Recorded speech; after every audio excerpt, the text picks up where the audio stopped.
Hey friends, how are you doing? Welcome to story time for our over 12-year-old group.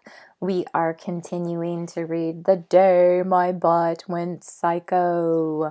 I hope that you have been enjoying the story as much as I have been enjoying this story. It makes me laugh. It cracks me up. Sorry, I had to say that. Did I have to say it? I guess I did. Anyway, the last time that we had read, the B team and Zach were going through the Great Windy Desert. They had to walk through it to try to get to the Butt-cano to save the world from Zach's butt that was trying to take over the world. And they were trying to catch the wild butts so that they could ride them, remember? And they had the butt plugs so that they could let out a little bit of gas. And so if anything could possibly go wrong with Zach, it could go wrong.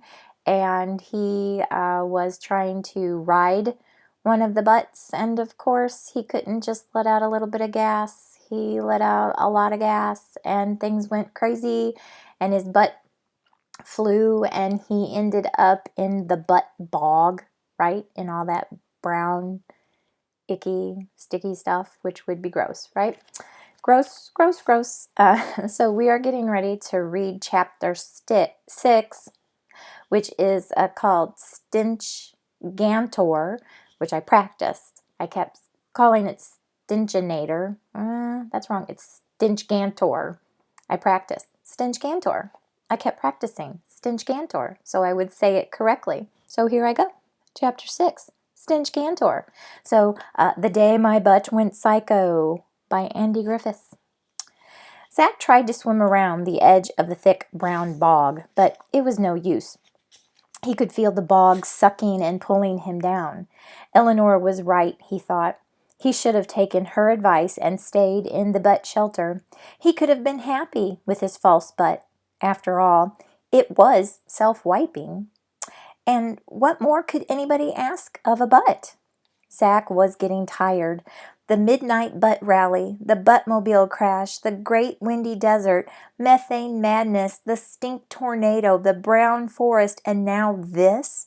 They had all taken their toll. And to make things worse, he hadn't had a proper meal since the needle weeds and stink ants. Not that he felt like eating anything with his churning stomach. All he wanted to do was sleep. His arms and legs were moving more and more slowly as he felt the tiredness spread through his body. His mouth sinking closer and closer to the bog as he closed his eyes and began to nod off. But just as the bog was about to pull him under, Zach heard someone call his name. "Zach! Zach, are you there?" Zach opened his eyes as wide as he could and tried to focus on the voice, which seemed to be moving through the trees toward him. "I'm here," he called. Then, as if in a dream, Zach saw Eleanor riding toward him on her butt hopper. She dismounted and stood at the edge of the bog. "Don't tell me," she said. "It was an accident." Zach nodded. "You have a lot of those, don't you?" she said. "How did you know I was here?" Zach said, ignoring her jibe. "I didn't," said Eleanor. "The kicker said you sped past him on an out-of-control butt hopper. If it had been up to me, I wouldn't have wasted time looking for you, but the kisser insisted." That was the nice thing about Eleanor, thought Zach. She didn't leave you guessing about how she felt about you. She just came right out and said it. "Thanks for your honesty," said Zach, shrugging off the tiredness. "Now, can you help me get out of here?" "I don't know," she said. "You're a long way out and a long way under, but if I hover over the top of you, I might be able to pull you out." She got back on her butt hopper and floated over the top of the bog. "Give me your hand," she said, reaching down. Zach strained to pull his arm free of the sucking bog and reached out to grab Eleanor's hand, but he was too far in.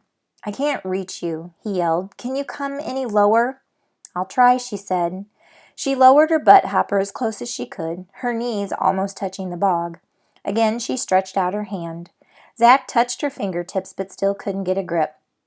"Closer," he yelled, through the gritty bog that was seeping into his mouth. Eleanor leaned right down, her knees bent and feet tucked up. This time she grabbed Zach's hands and started to pull. "Kerspludge!" Suddenly, Eleanor was in the bog, beside Zach, up to her neck as well. And she wasn't happy. "You idiot," she said. "It wasn't my fault," said Zach. "You're still an idiot," she said, trying to swim for the edge of the bog, but getting nowhere. "You're the idiot," said Zach, who was sick of being blamed for everything that went wrong. "You can't even keep your balance on a butt hopper." Eleanor's face contorted with rage. "All right, you," she said, throwing a big handful of bog into Zach's face. A bit splashed into her butt hopper. It got scared and shot off into the forest. "If that's how you want it, then fine," yelled Zach, and he heaved a big bog load back at Eleanor, and it hit her right in the mouth. "You've had that coming for a long time," he said. Eleanor's only reply was a double-handed bog lob, which somehow, to Zach's surprise, managed to hit him in both ears at the same time.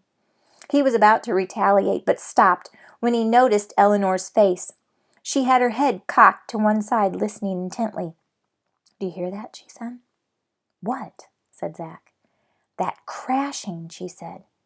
"Can you feel it?" She was right. It was impossible to tell what direction it was coming from, but the bog was vibrating all around them. Then the smell hit, a smell like no other. "Are you thinking what I'm thinking?" said Zach. "I think I am," said Eleanor. "If he finds us here, we're dead." "We're dead anyway," said Zach. "If he doesn't find us, we're going to drown in this butt bog." The pounding was getting louder. That's when Zach felt a rumble, just small at first, but it was definitely a rumble. Zach felt it deep inside him. He recognized it as the sort of rumble that usually came after he'd eaten too many black beans, but he hadn't eaten any black beans, just needleweeds and stink ants. "Uh-oh," said Zach. He knew what was coming next. He felt another rumble, even deeper this time. "Grab my hand," he said to Eleanor. "Why?" said Eleanor. "Just do it," said Zach. Zach felt the most extraordinary force moving through his stomach and out through his false butt. It was volcanic in intensity. He felt like a NASA space shuttle breaking free of its launch tower and heading up into the sky. Squelch! Zach and Eleanor's bodies left the bog. They rocketed up through the trees. Zach looked at Eleanor. She was grinning from ear to ear. "Enjoying the ride?" he said. She nodded. "I can't believe it," she said. "For once, you've done something right." Zach couldn't believe it either. It seemed too good to be true. It was. Zach began to realize that they were heading too high, too fast. He had no idea how powerful needleweeds and stink ants really were. He had eaten everyone's share as well as his own. They arched over the tops of the trees and started their descent. Fortunately, it was into an area where there weren't so many trees. Unfortunately, there was a reason for that. They were heading straight for their lair of stench gantor. There was no mistaking it.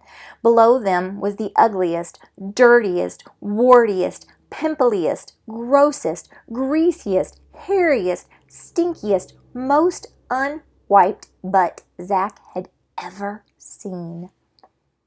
But as ugly as the stench gantor was, the worst thing about it was definitely its stench. A foul, nauseating stink that made Zach not only want to rip his nose off, but also plug up his ears, eyes, mouth, and every single pore of his skin as protection against its corrosive blast. It was definitely not a smell that crept up on you. It was a smell that walked right up and punched you in the face, and then kept on punching, each punch harder than the last. "Help!" screamed Eleanor, letting go of Zach's hand. Zach knew he had already done it this time. His only consolation was that he figured the situation couldn't get any worse. And then it did. Stench Gantor turned around and looked up at them. Zach stared back. As long as he lived, he would never forget the horror of that enormous, single, unwiped eye staring up at him. Not that he had very long to look at it. Zach and Eleanor whooshed past the enormous brown vortex and bounced hard against the chunky outgrowths of the Stinchgantor's rubbery bottom. Eleanor hit one cheek and Zach hit the other, but although the cheek broke Zach's fall, it had a trampoline effect and sent him flying back in the direction he'd come. Unfortunately, the same had happened to Eleanor, and she was flying straight back, too, on a collision course with Zach. They clonked heads midair and plummeted to the ground, Zach landing on top of Eleanor, right between Stinchgantor's legs. "Sorry," he said to Eleanor as he rolled off her. She didn't respond.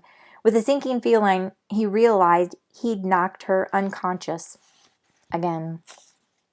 But that was the least of his problems. Zach looked up. Stinchgantor was even more terrifying from this angle. 20 yards of the sheerest, ugliest butt imaginable. Well, unimaginable, really, and unwatchable. Zach's eyes were watering and burning from the stench. Zach wiped them, but they immediately filled up with tears again. It was like peeling onions, but worse. Stinchgantor stamped his feet and seemed to laugh. The ground shook, and clouds of choking gas billowed out and enveloped Zach and Eleanor. Zach looked down and noticed that the muddy floor on the forest was littered with bones. Human bones. They obviously weren't the first visitors to Stinchgantor's lair. Zach realized this must be where everyone lost in the brown forest eventually ended up. Zach shook Eleanor's shoulders. "Wake up," he said. "We're going to have to make a run for it." Eleanor didn't move. Zach was searching his belt for something to revive her when Stinchgantor spoke in a deep, booming voice. "Fee, fi, fo, futs. I smell the smell of 2 false butts." Stinchgantor bent down toward Zach and Eleanor and stared at them with its terrifying brown eye. Or was it an eye? Wondered Zach. Stinchgantor had just said that it could smell their false butts. Perhaps the eye was a nostril, he thought. But that was impossible. Butts didn't have nostrils. That was the source of their power. Unlike humans, they were completely unaffected and unhampered by their sense of smell. Unless Stinchgantor was somehow different. Zach waved his arms. Stinchgantor didn't react. "It's blind," thought Zach. Perhaps that was a clue to defeating it. Stinchgantor had to be powerful enough to withstand its own stench, that was obvious, but could its sense of smell make it vulnerable to the stench greater than its own? No, of course not, Zach told himself. That was ridiculous. Zach wondered if his brain was being affected by methane madness again. Even if Stinchgantor could be defeated by a stench greater than its own, what could possibly have a greater stench than Stinchgantor? And then the butt catcher's voice came into Zach's head, loud and clear. The socks. Zach remembered the socks.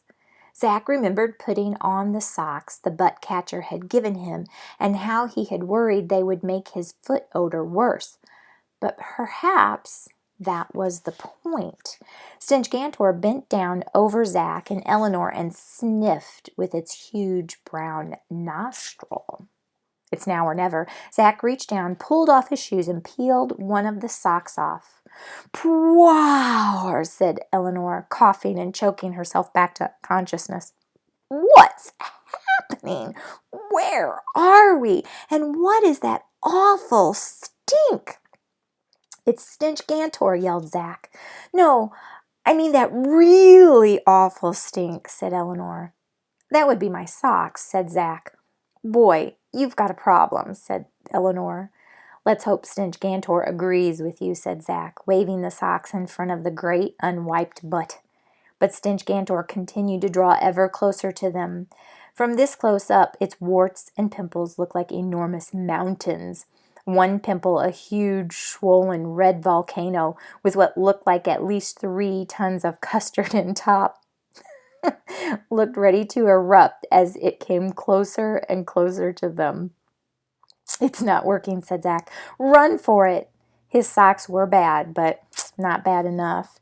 Zach and Eleanor got to their feet and started to run, but then Stinch Gantor's voice boomed once again. "Fee, fi, fo, fum. You cannot hide. You cannot run." Once more the noxious stench enveloped Zach, and his eyes began to water so much that he couldn't see where he was going. He tripped and he fell. He wiped his eyes. A whole human skeleton lay on the ground in front of him, its hands around its throat as if it had died choking. Zach knew exactly how it felt, but he wasn't ready to join it. Not yet. He took off his other sock. The new wave of moist, pungent putridry assailed Zach's nostrils. His socks weren't helping. He'd only made things worse, as usual. Eleanor was going to kill him if the smell didn't kill both of them first. But then a strange thing happened. As the fog slowly cleared, Zach saw Stinch Gantor coming toward them. But it wasn't running. It was staggering. It seemed dazed and confused. Then Stinch Gantor's knees folded underneath it, and it crashed to the ground, falling toward Zach. Zach got up. "Watch out," he said to Eleanor, who was on her hands and knees a little way ahead of him, coughing and gagging. "What?" she said. Zach rushed forward, grabbed her hair, and pulled her as hard as he could. Luckily, the ground was soft and slippery, and it was easy to drag her. "Ouch!" she yelled. Kerthump! Stinch Gantor's body came to rest in the mud, right where Eleanor's body had been just moments before. Eleanor and Zach looked at Stinch Gantor in awe. Zach had never seen a butt like it. "Not bad," said Eleanor, rubbing her head and nodding her approval of Zach's quick thinking. "Do you think it's dead or just knocked out?" said Zach, still too shaken to realize that Eleanor had just given him the closest thing yet to a compliment. "Who cares?" said Eleanor.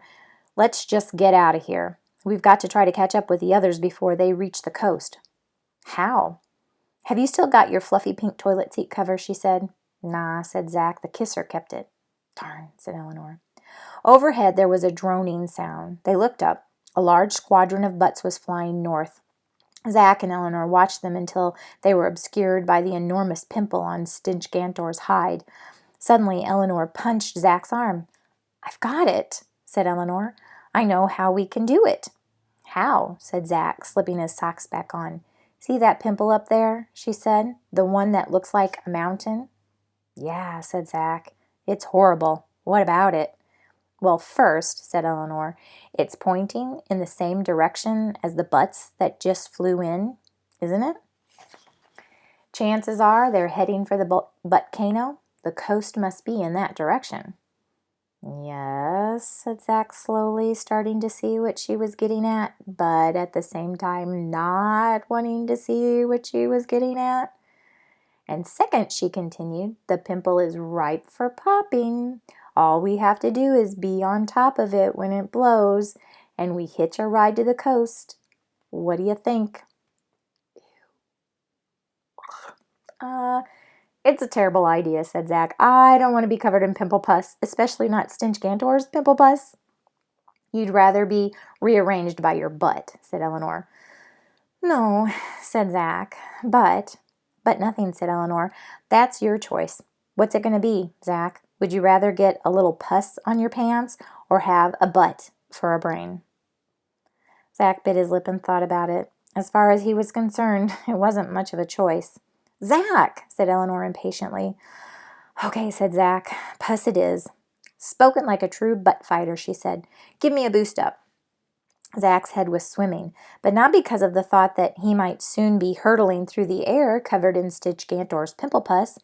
It was because Eleanor had said he had spoken like a true butt fighter. He was no butt fighter. He knew that. Sure, he'd wiped out Stinch Gantor, but that was just a fluke, a lucky break. And the socks were the butt catcher's idea in the first place. Eleanor was wrong. He wasn't a butt fighter. And yet Eleanor's words filled Zach with a feeling of excitement, like he'd never felt before. Zach bent his knees, cupped his hands, and pushed Eleanor up a ledge created by a large cavernous dimple. "Okay," said Eleanor, offering Zach her hand. "Your turn." He grabbed hold of her hand and she pulled him up. The ledge, like the rest of Stinchgantor, was soft and spongy. Gross. He grabbed. Zach followed Eleanor's lead and using one of the hairs protruding from the wart to swing himself up the base of the pimple. I'm sorry. This is so funny. Them crawling up this butt and using the hairs of this butt to crawl up the Stinchgantor. It just is a funny picture in my head. I can't stop laughing at this. The pimple rose smooth and tall into the air like a giant red lava lamp. Zach could see the blood and juices and the big round globules of pus that had broken away from the mother lode at the pimple's summit, all percolating inside the jelly-like exterior that bore a spooky resemblance to a giant cow's udder. "Okay," said Eleanor. "Now, be careful. We don't want to puncture it before we get to the top. Otherwise, it won't propel us anywhere." "But how can we possibly make it to the top?" said Zach. "There are no footholds or handholds at all." "No problem," said Eleanor, opening her arms wide and pressing herself into the pimple. "Pimple climbing is a cinch." The pimple gave way to her body like it was made of putty. Using just the flat of her palms and her knees to create simple indentations, she was able to move surprisingly quick up the pimple. Zach hesitated. "What are you waiting for?" she called. "I don't know," said Zach. "I guess I've just never hugged a pimple before." "Hurry up," said Eleanor. "This thing is so ripe it could blow at any moment." Zach opened his arms wide and jumped on. It was surprisingly warm and easy to climb.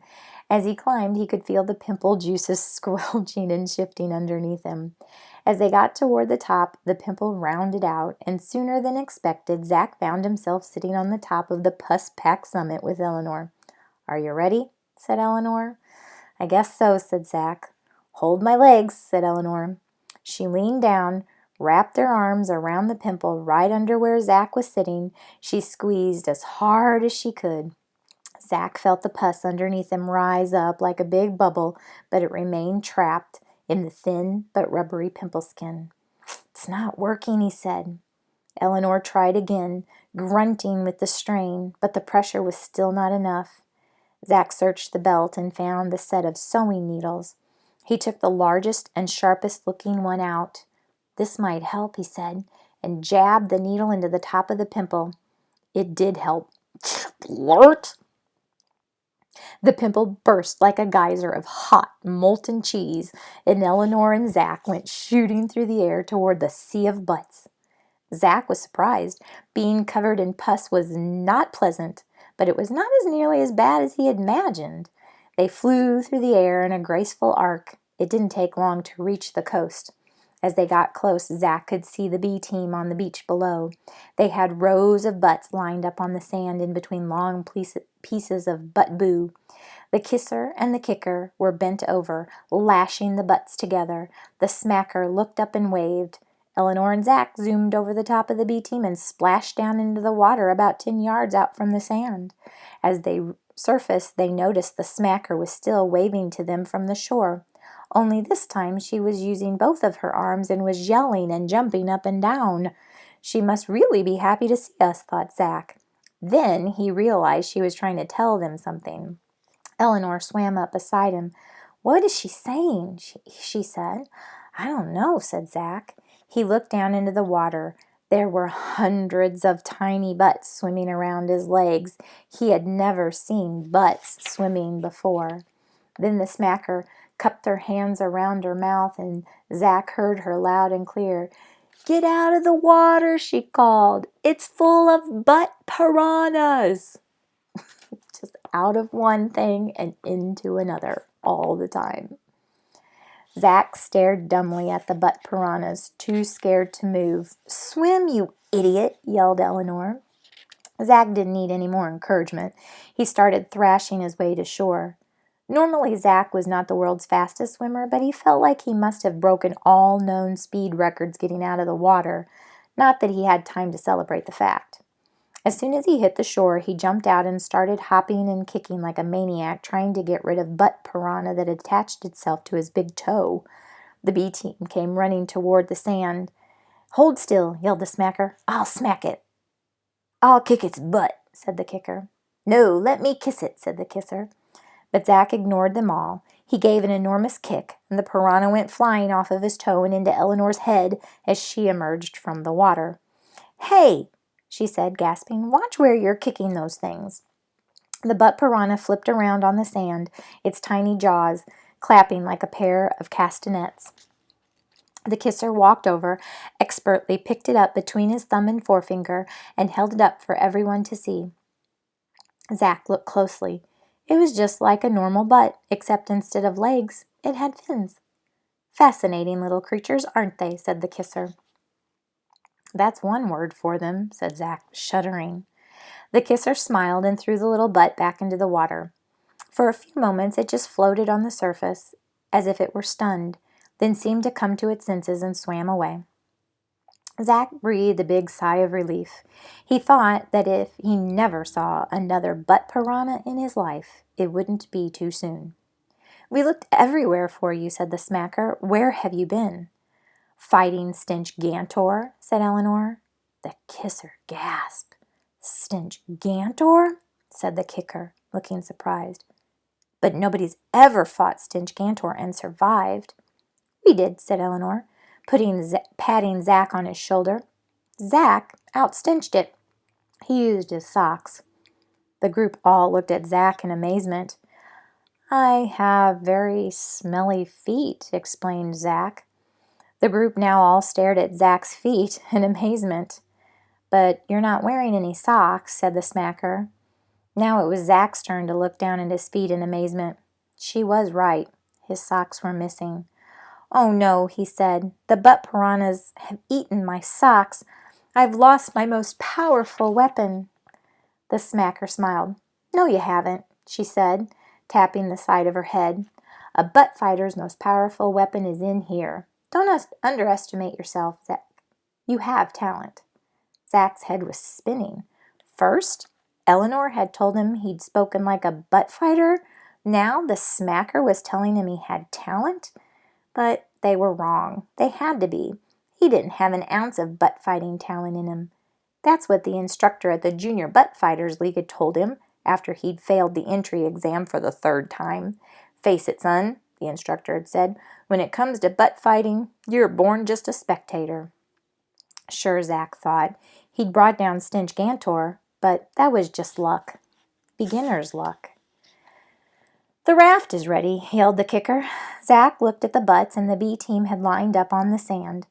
The butts were in 10 rows, and in each row there were 20 butts. Zach wondered why they weren't all trying to run away, but looking closer he could see that they were all lashed together with brown vines and fastened to 11 long pieces of butt boo. Like the butts used to make the butt hoppers, they had all been corked. "Come on," said the smacker. "We have to hurry. The butts are getting more powerful every minute. We have to get to the butt cano before it erupts."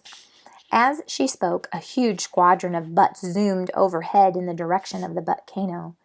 Zach, Eleanor, and the smacker walked down and joined the group. "Well," said the kicker, "what do you think? 200 butt power and completely unsinkable." Zach was impressed, but wasn't sure how the raft was going to be powered. He couldn't see any oars or paddles, and he didn't want to say anything, though, in case it made him look dumb. "Great work," said the kisser, kneeling down to pat one of the butts. "How long do you think it will take to reach the butt cano?" "Without a map, it's hard to say," said the kicker, "but with a bit of luck and a fair wind, we should be there by nightfall." He slapped one of the butts, and he said, "Fair wind," and suddenly Zach understood how the butt raft was going to work. The kicker and the kisser dragged the raft down to the edge of the water. The butt piranhas were waiting in the shallows. "But what about the butt piranhas?" Zach said. "They're still there. Won't they eat the raft?" Funny thing about butts, said the smacker, they never eat their own kind. As long as you stay on the raft, you'll be fine. And if they try anything, I'll kick their butts, said the kicker. He pushed the raft into the water. Eleanor, said the kicker, you first, then Zach. Eleanor stepped on and went into the far end. Zach stepped on, and the raft wobbled violently, and Zach would have fallen off, but Eleanor reached out and steadied him. Thanks, he said. Don't mention it, said Eleanor. I owe you one. Uncork the rear row, said the kicker, who was manning the rudder, which was made out of a thick slab of butt tree bark. Zach turned and watched as the smacker and the kisser knelt and pulled the cork out of the butts in the back row of the raft. The effect was impressive. It was like having 10 outboard motors all running at full throttle.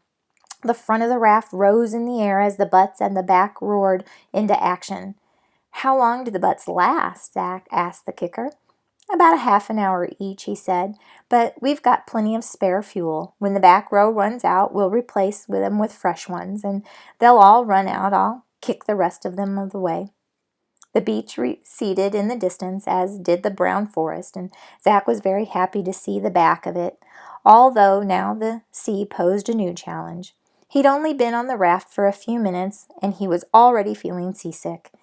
He had to put his hand up to his mouth. Zach lay down next to Eleanor, who was sitting at the front of the raft, staring into the water. Eleanor looked at Zach. Are you all right? She said. Your face has gone green. Zach shrugged. Could be better, he said. How about you? I'm okay, she said. Just wish I could locate my father. I think we're going to need him. So you've got no idea where he is, said Zach. No, said Eleanor. And it's not just like him to leave without telling me where he was going. What about your mom? Said Zach. Did he say anything to her? Eleanor shook her head. I don't have a mom, she said. Not anymore. She was killed when I was 5 years old. Zach was shocked. He didn't know what to say. That's terrible, he finally mumbled. How? Eleanor took a deep breath. We were having a picnic, she said. I remember Dad was being silly. He was juggling boiled eggs, and Mom and I were laughing at him. Next thing I know, Mom was lying on her back, not moving, not breathing. I looked up. We were surrounded by butts, and in the middle stood the most evil butt of them all. Stinchgantor? Said Zach. No, said Eleanor. He's the smelliest, but he's not the most evil. Not evil in the way the great white butt is evil. The great white butt? Said Zach. It was payback for my father's role in putting an end to the Butts uprising the month before, said Eleanor. Lots of butts were killed. The whole butt team was involved, but the great white butt held my father directly responsible. Did it try to kill you as well? Said Zach. Oh, yeah, said Eleanor, but Dad saved me. He fought the butts, including the great white butt, single-handedly, but he couldn't save Mom. It was too late. Zach shook his head, trying to imagine what it must feel like to have your mom murdered by the great white butt. Then he had an idea. Do you think the great white butt has anything to do with this buttcano? He said. I don't only think so, said Eleanor. I know so. Wherever there's trouble, the great white butt is never far away. I wouldn't be surprised if it's masterminding the whole uprising. Zach wasn't sure whether to feel relieved that his butt might not be completely responsible for this mad plan to take over the world, or whether to be even more worried. The thought that his butt might be in the league with the great white butt was pretty frightening. He looked down into the water. It was teeming with exotic butt fish, the likes of which he had never even dreamed existed. Butts with teeth, butts with fins, with tails and scales, a butt with 3 eyes, a spotted butt shark, a octobutt with cheeks elongated into vast thin wings, glided under the raft and then disappeared into the depths. It was all so strange. There was so much he didn't know. Zach felt completely out of his depth. The smacker tapped Zach on the shoulder. Here, she said. He turned around. She was holding 4 of the butt-plugging corks and 4 smaller corks. Take 2 of the big ones, she said, and stick them in your ears. Put the little ones up your nose, and don't remove them until I tell you. Get that? She gave the other set to Eleanor. But why? Said Zach. There are many beautiful things in the sea of butts, said the smacker, but they can also be deadly, and the most beautiful and deadliest of all are the siren butts. Siren butts? Said Zach. Butts that live on small rocky outcrops of the sea of butts, said the smacker. They have such a sweet scent and such a beautiful song that all who hear and smell them forget all thoughts of their mission, their families, friends, and home, and are compelled to jump overboard. They have only one thought on their minds, to spend the rest of their lives drinking in the songs and the smell and the beauty of the siren butts. Sadly, they never make it that far. They are torn to pieces and eaten by the abundant sea butt life that you see all around us. As if to emphasize what the smacker had just said, Zach noticed a large red-spotted butt shark rise up through the depths, roll to one side, reveal a frightening set of teeth, and head back down into the dark water. Zach took the plugs. Thanks, he said. He turned to Eleanor. Have you heard the siren butt sing? He said. She didn't reply. Eleanor, said Zach.